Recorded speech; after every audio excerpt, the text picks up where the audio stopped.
the 9th of Elul and the 9th podcast in this series on the Jewish morning service. We are now up to the recital of the Shema itself. Its first line is so familiar to most Jews, Shema Yisrael Adonai Eloheinu Adonai Echad, that it seems to float on its own. It's available to us in sudden distress and a comfort when we lie down to sleep. It's more than a statement of faith. It is our watchword. We often forget that it's part of a speech of Moses, addressing the people who had lived through the 40 years in the wilderness before they were about to go into the land of Israel.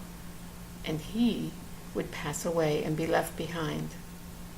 He was addressing mostly the new generation, those who were still in their teens or younger when they had left Egypt. Many remembered nothing except the wilderness. He wanted now, most of all, to convey the spirit that had kept them alive and fortified them, and the relationship to God that could sustain them in the future. Knowing the children were likely to be as stubborn and rebellious as the parents, he was also deeply concerned, both that they might fall away and that they would behave so outrageously that God would turn away from them. And so he, for the first time, speaks eloquently at length in his own voice instead of being primarily just the mouthpiece for God's words.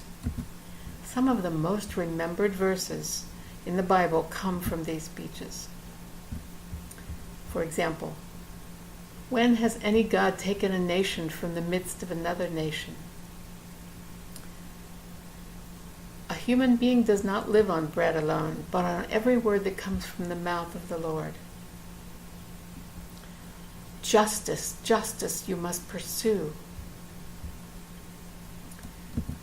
And for this mitzvah that I am commanding you today is not some wondrous act on your part, nor is it far away. It's not in heaven, so you would be saying, who shall go up for us to heaven and take it for us and make us hear and do it? And it's not across the sea that you should say, who will cross the sea for us to take it for us and make us hear and do it? Rather, this matter is near you, very near, in your mouth and in your heart to do it. And these are his messages.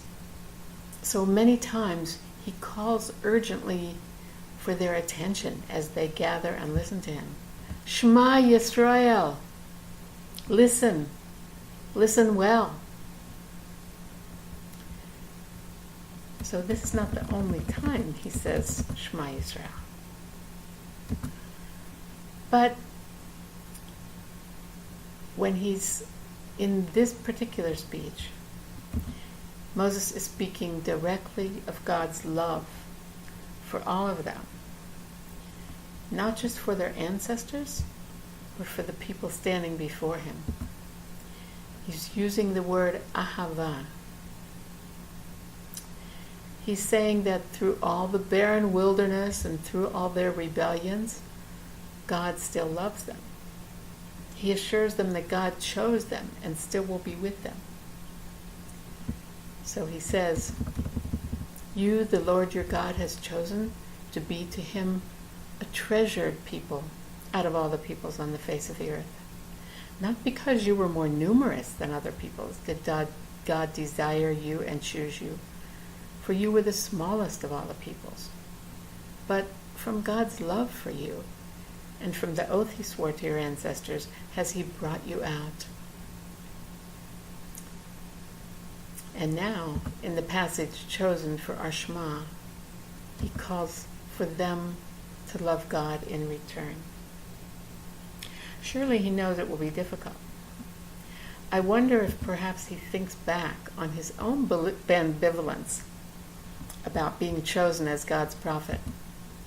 He knows they have had ambivalence about him. And there will be all the new features of living in the land of Israel, from the threat of war to the temptations of wealth. So he reassures them that Also, that they will be honored for staying with the covenant that their parents made at Sinai. When the peoples hear all these laws, they will say, surely this nation, this great nation, is a wise and understanding people. Moses hopes to plant in their hearts the confidence that they can go forward and stay the course. And although he spends some time warning them, he also is trying to awaken their love in return for God's demonstrations of love. Shema Yisrael is the call of his heart to his people, and it will be the call of the people to God, and the call of the people to themselves for millennia to come. When we say the Shema, sometimes we're saying it to God, sometimes to ourselves, sometimes to remind us of our long history, sometimes as a wake-up call. Sometimes we're repeating it with others as an affirmation of our togetherness. Perhaps sometimes, too, we can say it with the urgency and longing of Moses, our teacher, who so wanted that we would achieve the true aims of our journey together.